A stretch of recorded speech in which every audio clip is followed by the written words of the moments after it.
hello and welcome, my gentle and of course very modern apes, or should I say high hoot, low hoot, or perhaps yelp peep. That's actually bonobo, I've learned, for pay attention to me, I'm excited. I would actually do my impression of the bonobo calls themselves instead of just like the words for what those calls are called in the study that we're talking about today. But my pan-in impressions are far too accurate and I don't want to scare the neighbors. My chimpanzee pant hoot has been rated as extremely accurate by people who work at Gombe Stream National Park. So what I'm trying to say is, you can't handle it yet. Let's get to 250,000 subscribers and then we'll talk. How about that? Many of you guys know this, but my master's degree was in primate biology, behavior, and conservation. So there is a special place in my heart when it comes to primatology and the abilities, both social and ecological, of some of our closest living relatives. One of my favorite lectures during my master's program was a lecture that concerned the language capabilities, or perhaps language precursors, that we find in non-human primates. It was given by Stuart Semple, who's actually the author on one of the papers that I'm going to be discussing with you today, and it really opened my mind to just how complicated studying language actually is, from defining your terms to actually going out and collecting data in an objective way. So I have said this in many videos before, but it bears repeating. Language is weird. The way that humans communicate is weird. What I'm doing to you right now is weird. I am clacking my tongue against my teeth and smacking my lips and whooshing air through my vocal folds seated deep within my trachea to make sounds at you. And you know what those sounds mean because we have previously agreed upon their meaning as a species. For a really long time in linguistic studies, and specifically linguistic studies on other primates, the question was, why are we the only ones doing this? And I think slowly that question has become something else. Are we the only ones doing this? Certainly, we are the only ones doing it in this particular way with this degree of complexity. But are we the only ones who have a language? Well, that answer depends on how you define language, doesn't it? One of the simplest definitions of language is that language is a systemic means of communication with sounds or signs that have agreed upon meanings. I can utter the word apple and you know that I'm talking about this. I don't have to gesture what I'm talking about. I don't have to be like, oh, you pluck it like this and then you kind of bite it like that, and that's how I'm conveying apple to you. The word apple has that meaning because we have agreed that the sound apple means that thing that you eat that's reddish and grows on a tree. But by that definition, don't like a lot of social animals have a language because they have these agreed upon meanings for specific utterances? Isn't that just communication through vocalization or gesture? My dogs have specific whines for specific situations. The whine that they do when they're excited for a walk is different from the whine that they do when they're excited for dinner. Is that a language? No, I think we can all agree that it isn't. The way our domestic dogs communicate with us versus with each other, and the idiosyncrasies that exist in those forms of communication, how they let us know things versus how they let each other know things, is complicated and interesting, but it isn't language. Okay, so what's language? Wikipedia says that language is a structured system of communication that utilizes grammar and vocabulary. Now, I'm unclear what the difference is between the vocabulary that you see in humans versus the vocabulary that you see in other animals in their vocalization systems and how they make specific sounds that mean specific things that they've sort of all agreed upon. So I think that really the big difference, at least as a non-specialist looking at this from the outside, it seems like it's grammar. Grammar is just the rules under which natural language operates. We don't have a single word in the English language that means big bad wolf, but I can combine the words big, bad, and wolf to convey that to you. My dogs don't have a whine that means excited, and then a whine that means walk, and then a whine that means food. They have a whine that means I am excited because we're about to go on a walk, and they have a whine that means I am excited because it is dinner time. So is grammar unique to humans? Is syntax unique to humans? If you've watched this channel for long enough, you know that no, it isn't. We find it in Campbell's monkeys. Campbell's monkeys are these little dudes that you can see on your screen right now. They are a member of the genus Cercopithecus, which is a type of guinon. So they are old world monkeys. They are members of this group called Catarrhini. We're in the same group, but Catarrhini splits into two subgroups, at least with extant or still living primates, that are comprised of the Cercopithecoids. That's basically every living old world monkey that isn't an ape. So baboons and macaques and mandrills and langurs, every single one of those guys. If it's got a tail and it's an old world monkey, so it's not living in Central and South America, it's probably a Cercopithecoid. And then the other group is the hominoids. So that's the apes. That's humans, chimps and bonobos, gorillas, orangutans, and every single gibbon. Anyways, Campbell's monkeys aren't known for being these brilliant geniuses. In fact, guinons in general aren't known for their cerebral prowess. And yet, what they are known for is for their complicated communication systems. In 2009, one of my favorite papers on primate communications and linguistic capabilities came out. Now, obviously, I did not read it in 2009, because in 2009, I was 13, so I'm aging myself a little bit. I'm almost 30. I'm 29 right now, for those of you out there who want to watch me crumble to dust on camera. But I did read this paper. It was couched within that lecture I was talking about earlier. It's called Campbell's Monkeys Concatenate Vocalizations into Context-Specific Call Sequences. Try saying that 5 times fast. And this paper is wickedly cool because what the researchers documented is syntax, it's grammar in Campbell's monkeys. Again, a monkey that isn't exactly known for its intellectual prowess. What that suggests, of course, is that the basics for language are a lot older than we may have previously thought. So I want to dig into this paper just a little bit with you. You guys have probably seen this before if you've been on this channel for a while, but it's a sick paper and I want to talk about it because it has a lot of bearing on the new paper that we're talking about today.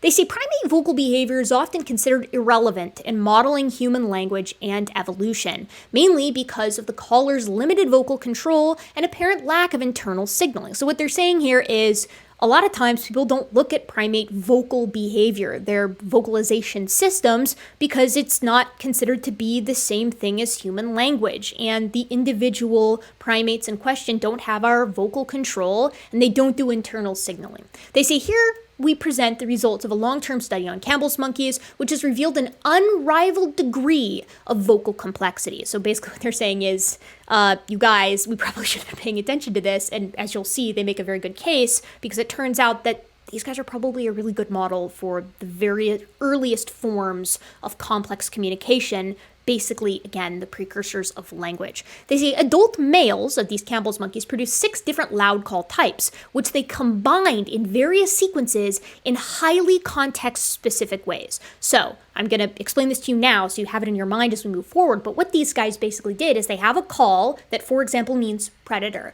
and all of the Campbell's monkeys knows that that specific call means there's a predator. And then they have other calls that mean, from above or from below, and they combine those calls to signal specific meaning. So they might say, predator, and that means that there's like an eagle that is about to swoop down and carry off one of the monkeys. Or they might say predator from below, which might mean that there's a leopard that is about to attack.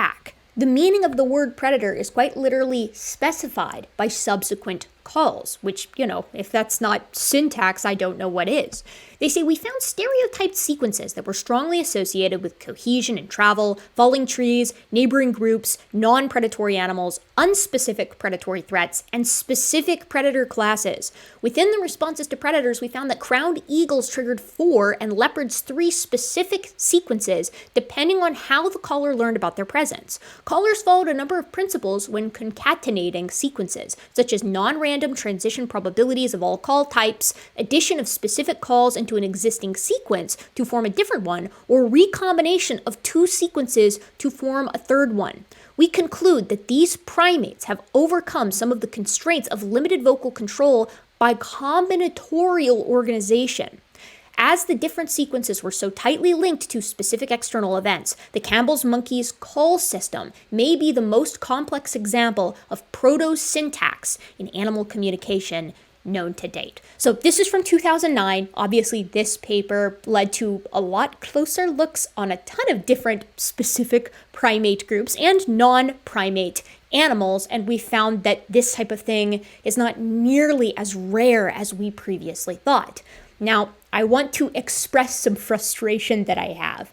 I do not know why we are calling this proto-syntax. Because if syntax is just combining words to send a more complex message than any single word can convey, to me, this is just syntax. It's a basic form of syntax, but it's not like a pre-syntax, if that makes sense. I think the only way that you could get away with calling it a pre-syntax is if you defined language as something that is human-specific under that previous definition that we had. And then you're basically saying, you know, this is syntax, but not applied to a language, which only humans do.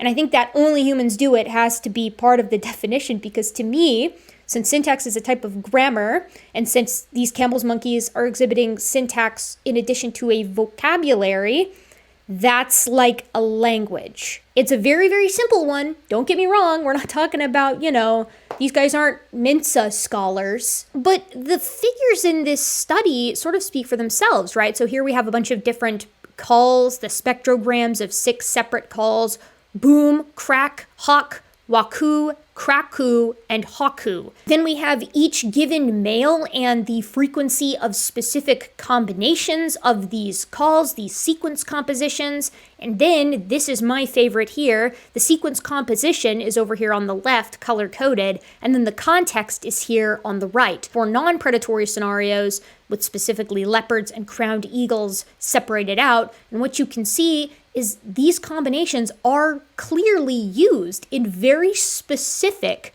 contexts, meaning that these combinations mean specific things. And it's not just the single words, right? The words are the calls, and the calls are again combined.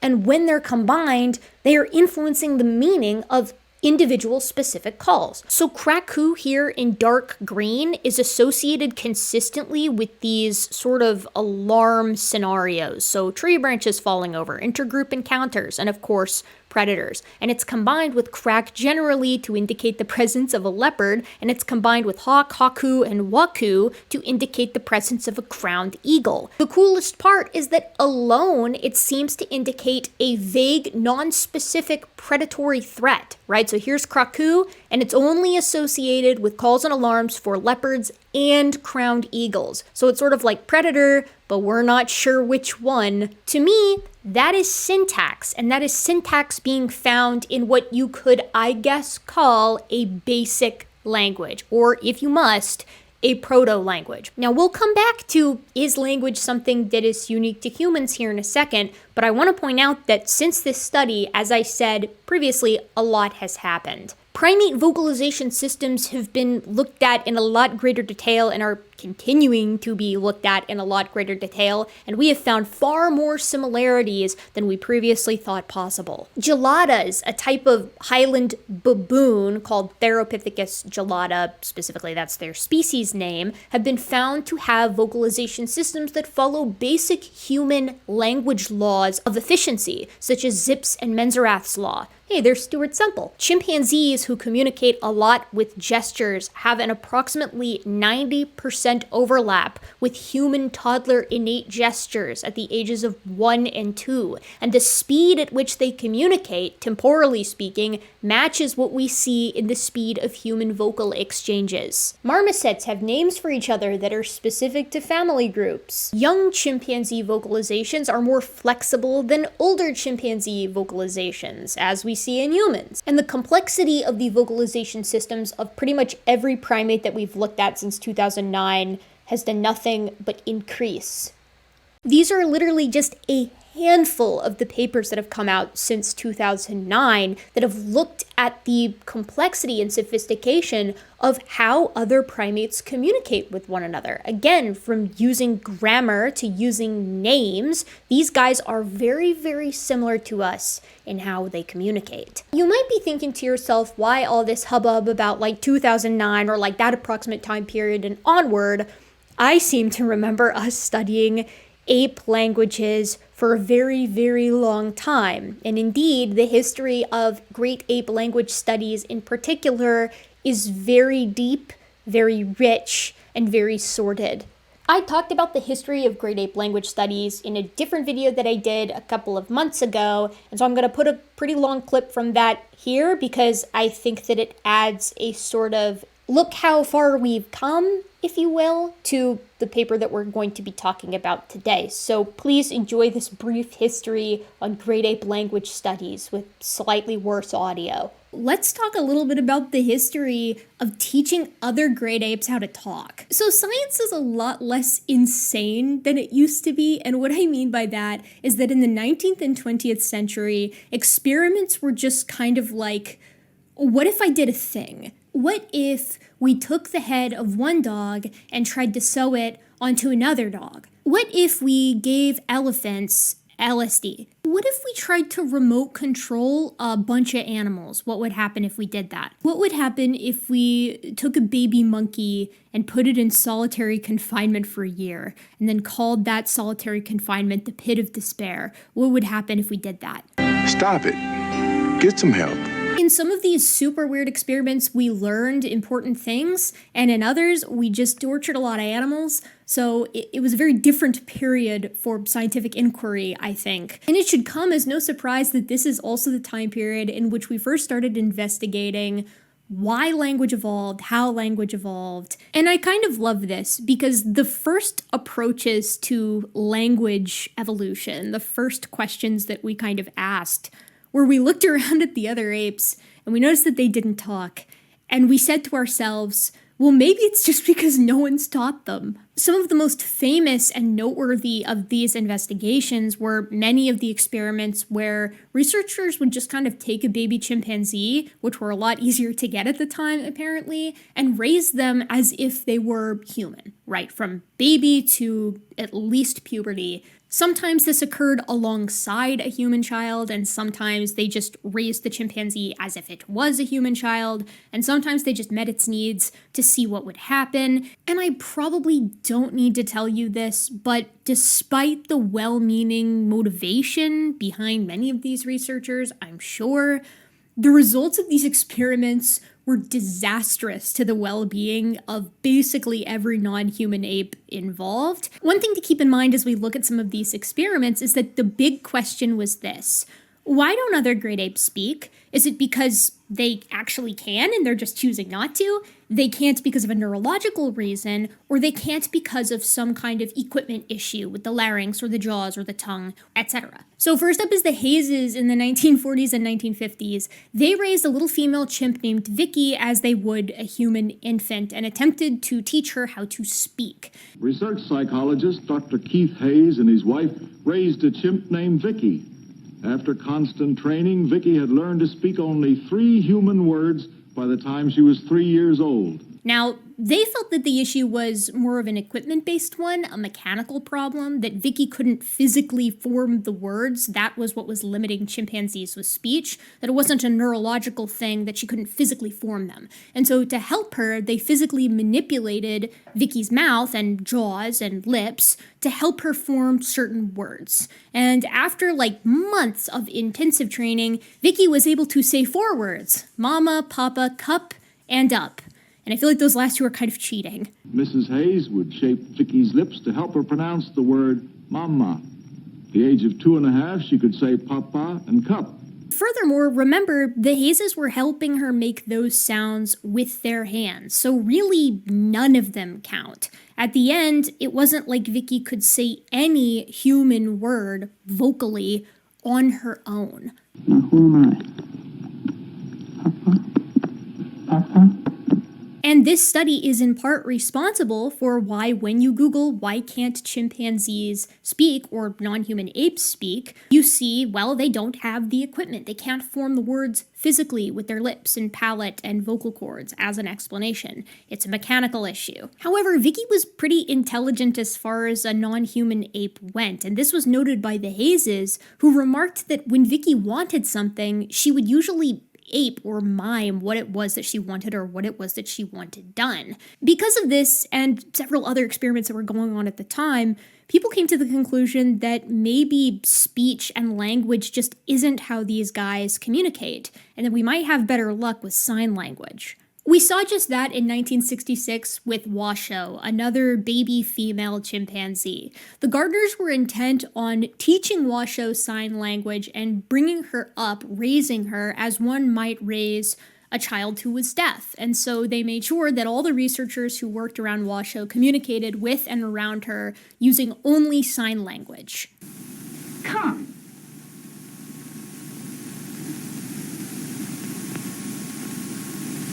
Open. Open, hurry. Open. Open, hurry. Open, hurry. Open. Open. Open. Washoe is really interesting for a lot of reasons, and not just because of her ability to use ASL, and I should have specified earlier, she was taught American Sign Language. Washoe could use 350 signs that were confirmed by, external observers and not just her immediate team, which is quite a lot. Where is the play baby? Where? As she grew up, Washoe's vocabulary gently expanded. For the first time, an ape was shown to use a human language. Smart, Washoe. Good, good, good, me. Yes, you're very good. Good, go. Good, go. Where? You? Peekaboo. Out. Me. Oh, play hide. Peekaboo. Okay. Come, good Washoe. Come with me. And she actually ended up teaching her son how to use American Sign Language. Initially, we didn't see any tutoring, but the first 8 days, he was with her when we went back and looked at the analysis of the behavior. She would do things such as this. She would look at him, sign come, and then approach him and retrieve him. And that went on for 5 days. Then what she would do for starting on day 6 is she'd look at him, orient toward him, and sign come, but she would no longer approach.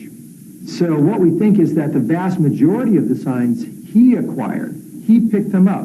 And we have evidence also for that by the way signs came in. It's also worth noting that Washoe babbled when she was trying to learn sign language, when she was first picking it up. That's something that human babies do when they're learning how to speak. They make a bunch of different sounds and are trying to figure out which ones elicit which responses. And actually, human children who are deaf babble with their hands. They do the same exact thing, despite the fact that they can't speak or that they can't hear. And so they're using sign language to get their point across. So Washoe is doing something directly analogous to what we see in human babies. That, in addition to several studies that Washoe was the or a subject in, were objective. Everybody agrees that that is the case.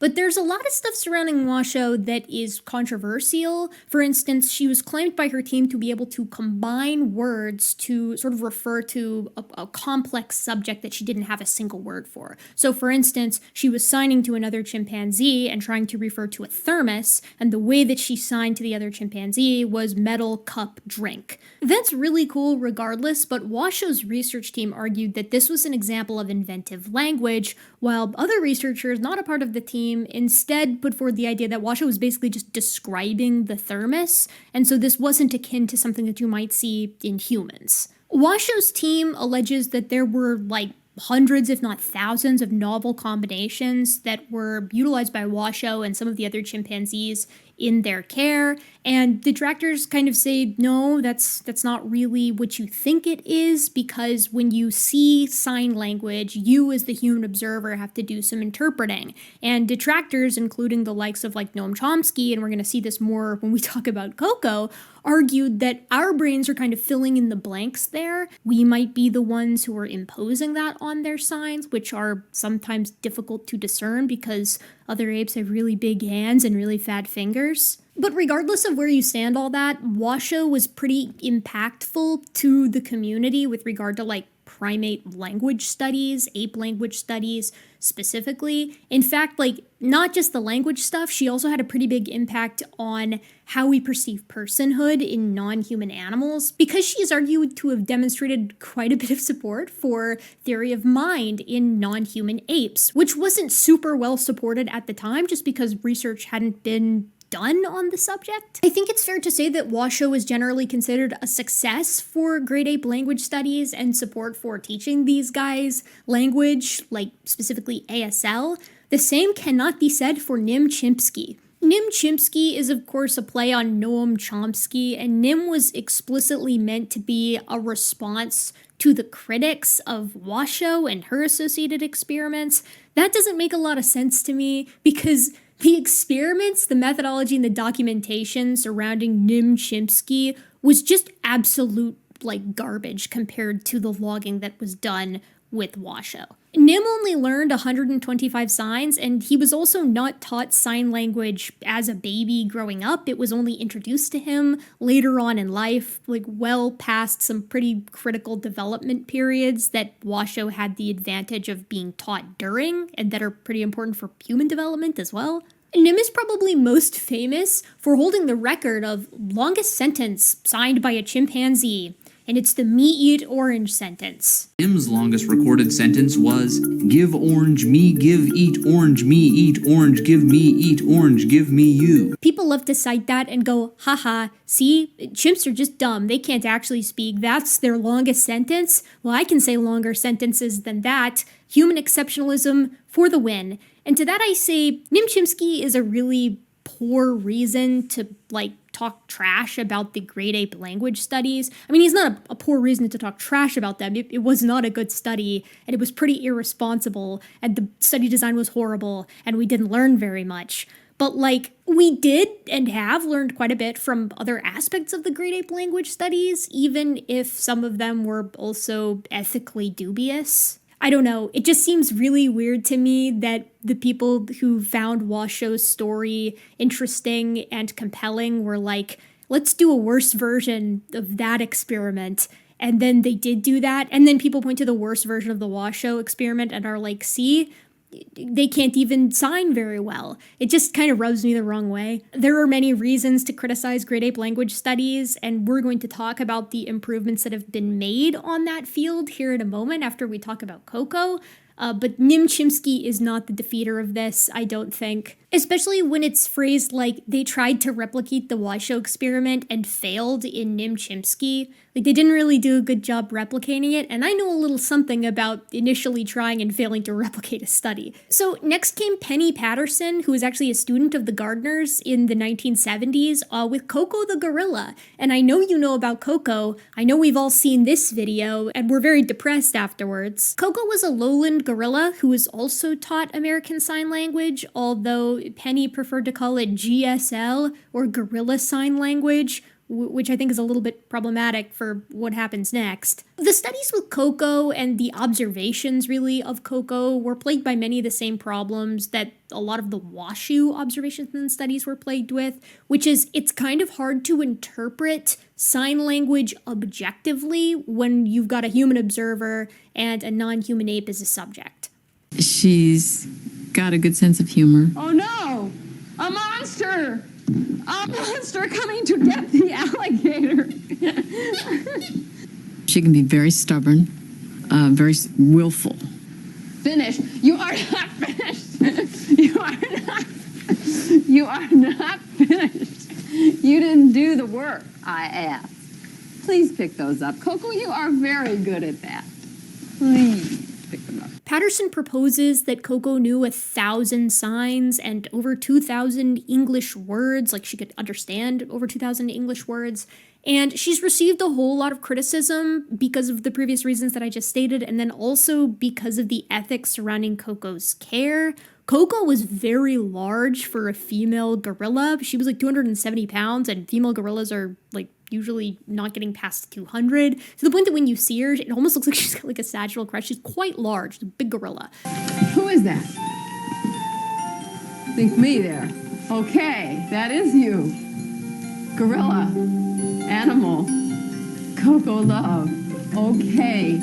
that's very good. That is you.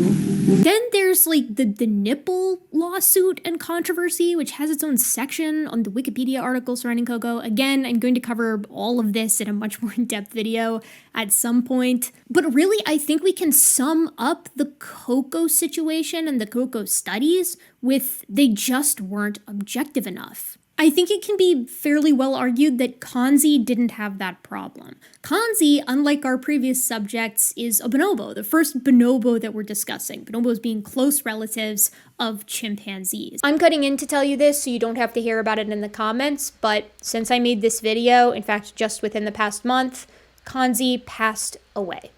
This year sucks. And Kanzi wasn't taught to speak or communicate via sign language or active speech. Instead, Kanzi communicates using a lexigram or a big board with a bunch of symbols on it that you can punch, and the symbols correspond to specific words. They don't look like they're words, they truly are symbolic, meaning there is no room for subjective interpretation here. When Kanzi presses a button, that is the button that he means. You don't accidentally impose your own understanding onto it. Kanzi's studies were overseen by Sue Rumbaugh, and later she's known as Sue Savage Rumbaugh. A picture, just one. Try picking up just one. Tell Sue what it is.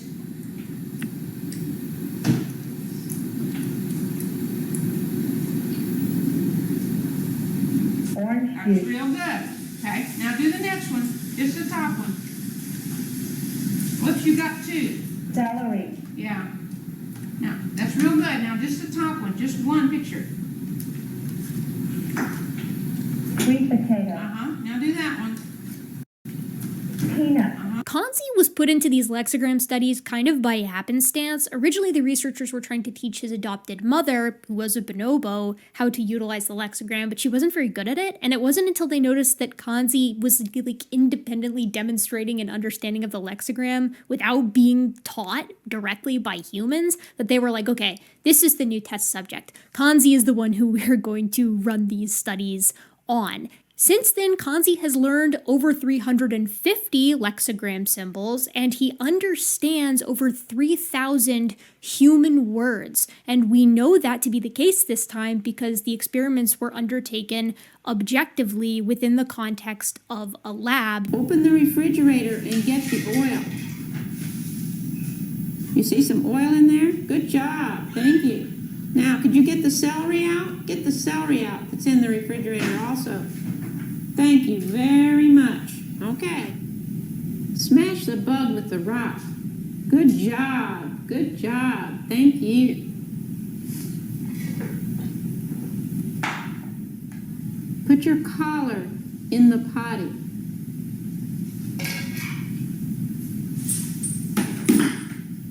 Thank you. Very nice. And so there is a rich body of literature about this guy and his language capabilities that I think more or less reflect what we learned with Washoe. Now, that being said, there are anecdotes that surround Kanzi that are less well supported, generally proposed by the people who work with him every day, but I think we're at least at the point where we can say, yeah, you can teach great apes language to some degree. However, it's also accepted through the work with Kanzi that there are limitations on what we can teach other great apes with regard to language. Kanzi doesn't have a super firm grasp on syntax, and there are limitations to his ability to combine words. He also doesn't display recursion. So I guess Nim Chimpsky gets to keep his longest sentence record for now. You can kind of summarize the history of great ape language studies as like this early period of inquiry that was plagued by a lot of methodological issues in the 1960s and 1970s, a decently long break, followed by work with Kanzi in the 1990s. And one thing that I hope you will appreciate about all of these studies is they're all performed on captive great apes. But more recent work, again, the bulk of it being since 2009 to now, has included wild populations of primates. It's focused on primates generally instead of just great apes, and it's looked at wild populations, looking at how they communicate, not on our terms and on their ability to speak or sign our language, but on their terms, how they communicate with each other in the places that they actually live. Now, captive primates, great apes in particular, are still used in experiments with language and cognition generally, but they are now joined with a large body of work that comes from these wild populations. And I'll add that the experiments that are being carried out on captive populations are being done in a much more systematized, methodical, and ethical way. I think you could kind of summarize this like so. The captive studies are what are these animals capable of doing, and the wild studies are more what are they actually doing. Could Kanzi make a s'more? Yes, but would Kanzi have made s'mores had he lived in a wild bonobo population? I like to think that he would. I miss Kanzi so bad, dude, and I never even got to meet him. That shit just sucks. It bums me out to an extreme degree. And Kanzi, made history, right? He was an incredible case of cognition and language capabilities within non-human apes, specifically within the panids, our closest living relatives. And he was one of the first bonobos to really be looked at in depth. We tend to focus a lot more on chimpanzees because there's way more chimpanzees. But bonobos are equally valid. They are a sister group to the chimps, and they are just as relevant when it comes to talking about human evolution and language and cognitive capabilities of our closest living relatives. Because bonobos are much less common than chimpanzees, that means that wild studies on bonobos also lagged behind for a super long time, which is why it's also notable that today's study is on a wild population of bonobos. How's that for a segue after a 35-minute prelude? And not only that, it's on syntax and compositionality in bonobos, which is relevant as well because remember earlier I was talking about the trouble that Kanzi had with grammar, certain aspects of grammar and syntax in these studies that he was participating in. Today's paper is titled Extensive Compositionality in the Vocal System of Bonobos. This paper is open access, which we love to see, and it begins with an editor's summary, which is something that I've been seeing more and more in papers lately. Comment below if you've been seeing the same thing. It's basically like a TLDR, but I kind of thought that that's what the abstract was for. I wonder if it's more of like a TLDR, but for a layperson. So anybody can just hop onto the paper, and instead of having to parse some of the jargon that tends to be found in an abstract, they can read the editor's summary instead. But we're going to skip the editor's summary because this is a science channel, so we're going to read the abstract. I expect you to know some of these basic definitions. It will be on the exam. In the abstract, they say compositionality, the capacity to combine meaningful elements into larger meaningful structures, is a hallmark of human language. And I will add, evidently, Campbell's monkey vocal communication. Compositionality can be trivial. The combination's meaning is the sum of the meaning of its parts, or non-trivial. One element modifies the meaning of the other element. This is interesting to me, and I wonder how the Campbell's monkey stuff sort of fits with this. I've been wondering that since I read this paper. We'll talk a little bit more about that in a minute.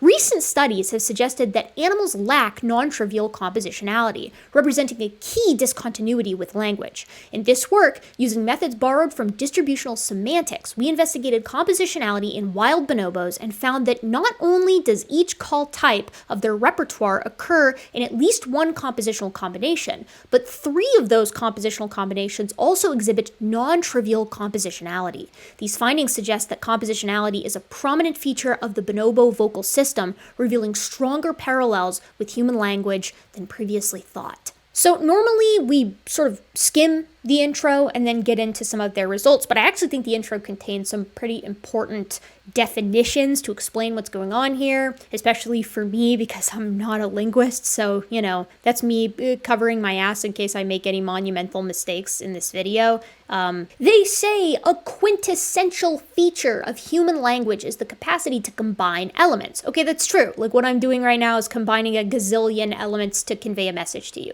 For example, morphemes can be combined into words, e.g. bio plus logi equals biology, or words into sentences. Biology is interesting. This is possible because of compositionality, whereby meaningful units are combined into larger structures whose meaning is determined by the meaning of the parts and the way they are combined. Ask yourself, does the Campbell's monkey study meet this criteria as far as compositionality and language goes? I would propose yes, but I'm not a linguist. Compositionality can take two forms. In its trivial or intersective version, each element of the combination contributes to the meaning of the whole independently of the other element, and the combination is interpreted by the conjunction of its parts. For example, blonde dancer refers to someone who is both blonde and a dancer. If this person is also a doctor, we can infer that they are a blonde doctor as well. However, compositional syntax can also be non-trivial or non-intersective. The units constituting a combination do not contribute independent meaning, but instead they combine so that one part of the combination modifies the other. For example, the meaning of the expression bad dancer does not refer to a bad person who is also a dancer. Indeed, if this person is also a doctor, we cannot infer that they are a bad doctor. Here, bad does not have a meaning independent from dancer. Rather, it complements it. How about our Campbell's monkeys? Do you guys think this is trivial or non-trivial? They say compositionality as a phenomenon may not be unique to human language. Numerous studies in birds and primates have demonstrated that animals are capable of combining meaningful vocalizations into trivially compositional structures. To our knowledge, however, unambiguous evidence of non-trivial compositionality in animals from systematically collected quantitative data is still lacking. And I'll tell you the answer to your previous question. The Campbell's monkeys are exhibiting compositionality, but it's trivial compositionality. They're not exhibiting that non-trivial combination. And I know this because the citation that they have here, 6 through 8, includes a citation that mentions specifically the Campbell's monkeys. So if you have an issue with that, take it up with them. This next bit really underscores the evolution of great ape language studies as far as methodological experimental setup and just great objective science goes. They say, in this work, we provide robust empirical evidence for the presence of non-trivial compositionality in wild bonobos, Pan-Paniscus. First, we leveraged a framework established by Berthet et al. That investigates the meaning by considering all aspects of context that co-occur with the emission of that signal. This approach defines the meaning of a signal as the set of features of circumstances, the FOCs, that appear at a rate greater than chance across the signal's occurrence. We recorded 700 wild bonobo calls and call combinations, hereafter referred to as vocal utterances, and systematically collected more than 300 FOCs for each utterance. Second, using a method adapted from distributional semantics, a linguistic approach that quantifies meaning similarities between words, we used these FOCs to map bonobo utterance types within a multidimensional space, hereafter semantic space, and quantify meaning similarities between utterance types. So basically, what do given calls mean? When a bonobo is like high hoot, or low hoot, or yelp, or peep,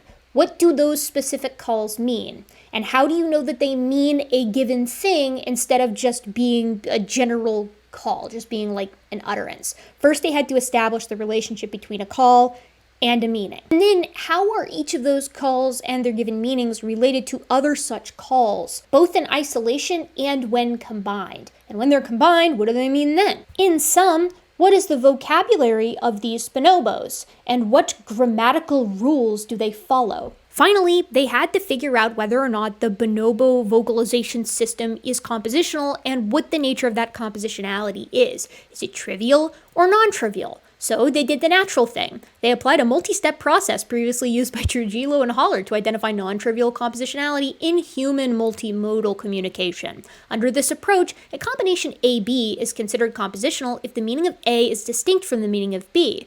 2, if the meaning of AB is distinct from that of A and that of B, and 3, if the meaning of AB is derived from the meaning of A and B. The fourth step determines whether a compositional combination is trivial or non-trivial. More precisely, the combination AB represents a non-trivial compositional structure if it is compositional, i.e. fulfills criteria 1 to 3, and 4 if the meaning of AB is different from the meaning of A plus B. See figure S1 for an explicit visualization of this process. Our study shows that all 7 bonobo call types were considered in our analysis to combine into 4 compositional structures, of which 3 exhibit non-trivial compositionality. So it isn't just that they're exhibiting the non-trivial compositionality, it's that they're exhibiting it a lot. Just for those of you out there who like to use Google Scholar but aren't formally in academia or having to do this regularly because you're a student, Sometimes figures aren't found in the actual body of the paper itself. Sometimes you have to go to the supplementary material to find it. So you'll notice that they said that you could find the details of that previous section in figure S1, but that there was no figure S1 in the actual paper itself.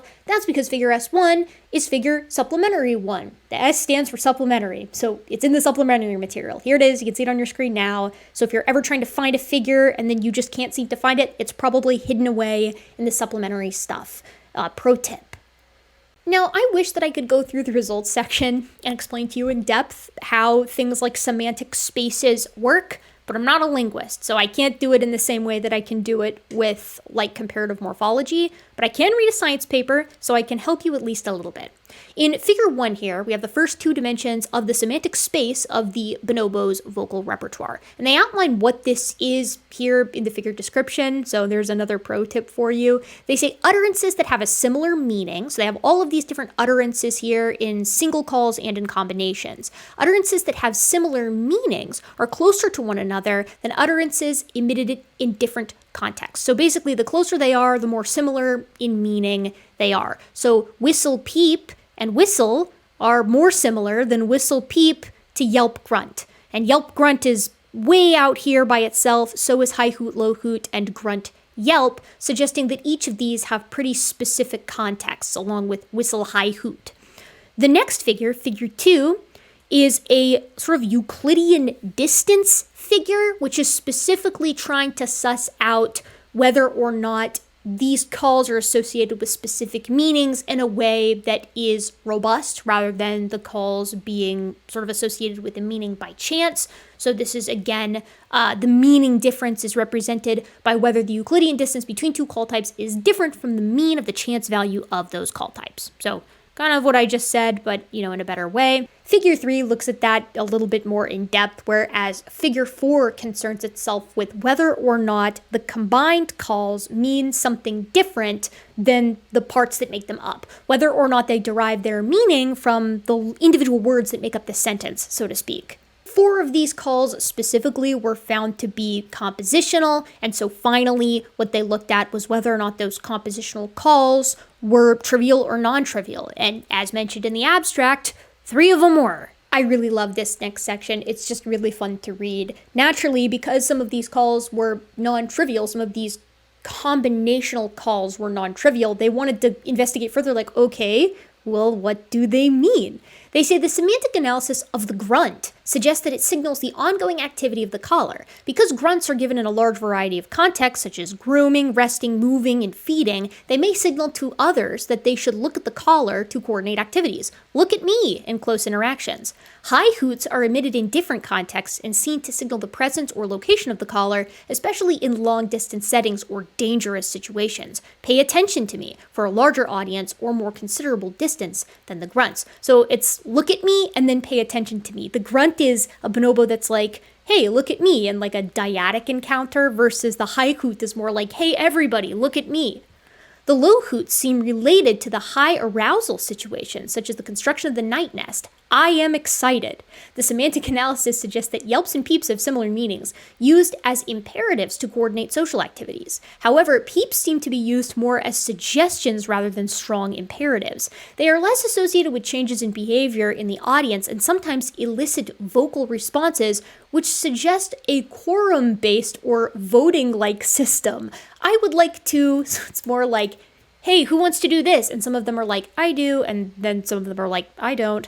Conversely, yelps are associated with changes in the behaviors of the audience and no vocal response, suggesting that yelps are more of a rigid imperative. Let's do that. The meaning of the peep yelp also varies with the context. It is mainly given during group encounters or when building night nests, maybe to coordinate intergroup interactions and encourage other parties to join. Join! Finally, the whistle seemed to coordinate the spatial cohesion of the group. Let's stay together. Okay, so here's our combinations. We know what they mean individually. What do they mean together?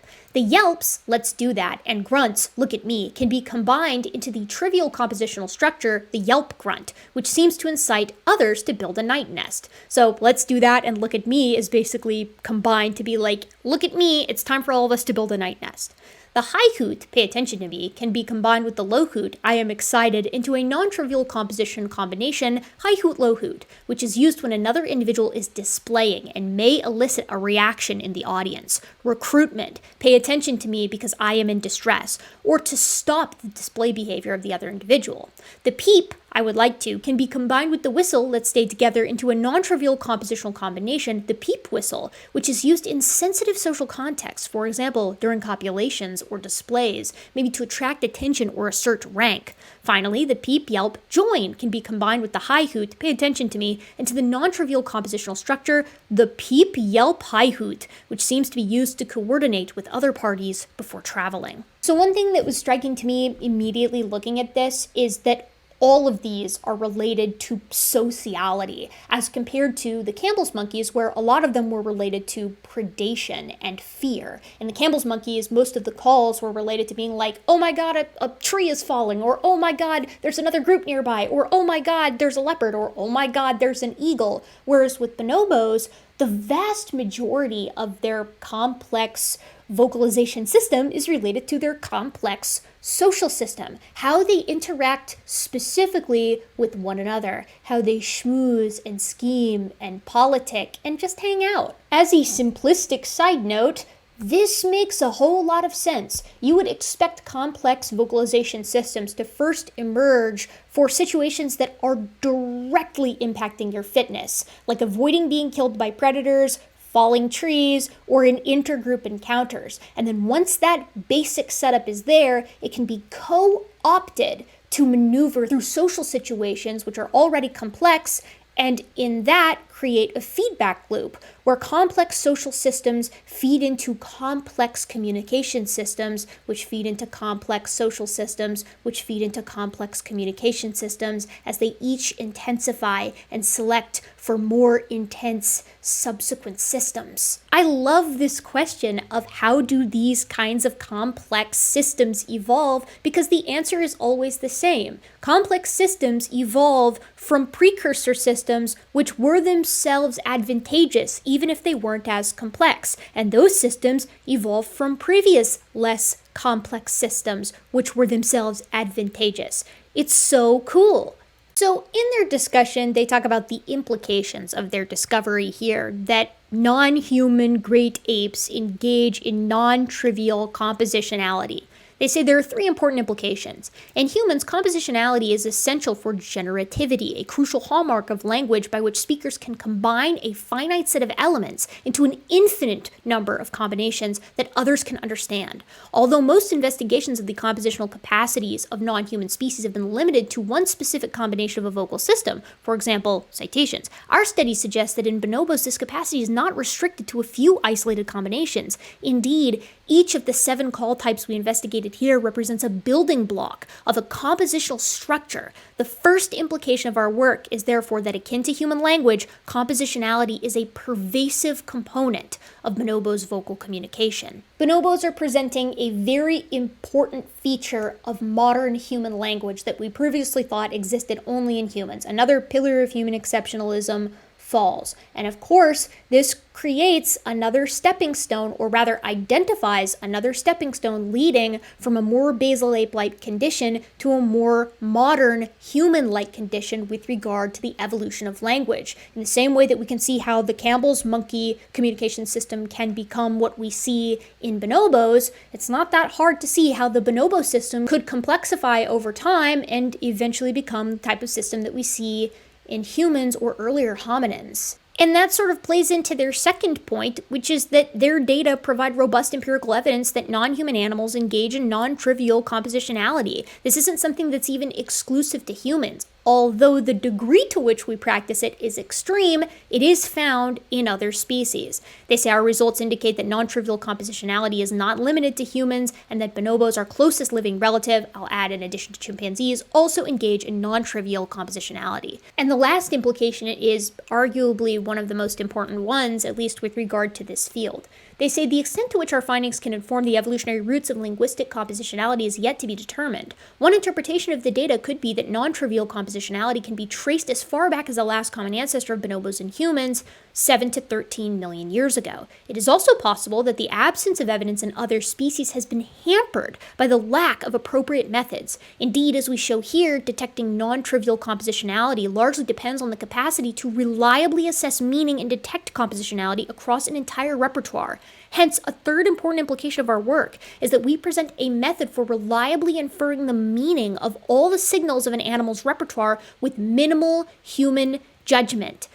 This method can theoretically be applied to any taxa and any communication systems, gestures, facial expressions, multimodal signals, to build a systematic survey of meaning and compositionality across species, ultimately allowing for a comprehensive investigation of the evolutionary pressures driving the evolution of these capacities. So in the exact same way that the Campbell's monkey study triggered studies like this is going to trigger an even closer look specifically at non-trivial compositionality in other taxa. It may be that this is a unique feature to the last common ancestor between hominins and panins, or it may be that it isn't, because it's actually found in a lot of species, and we just haven't detected it yet, because we didn't have the tools. They talk about the limitations of their study, which is always important, and then they take it home. They say our results, in particular Figure 1 and Figure 2, S2 to S4, suggest that bonobos use call combinations in semantic areas in which single calls do not occur. That is, bonobos seem to combine calls to convey meaning that cannot be conveyed through single calls alone. Is this language? It's a communication system that has vocabulary and grammatical rules, and kind of sounds like a language to me. Again, a simple one, but still a language. Haters will appeal to some other obscure grammatical rule that has not been documented in non-human animals yet. And I am not well versed enough in linguistics to know how many grammatical rules we find in other animals, although I'll tell you a brief look seems to suggest it's a lot, versus how many we don't that are exclusive to humans. A lot of people too will propose that there are elements of symbolism and like timekeeping to human language that you don't find in non-human animals, and I can't speak to that either. I'm not sure. But specific grammatical rules and timekeeping and symbolism don't seem to be a part of many basic definitions of language, which means that, at least at present, as far as I can tell,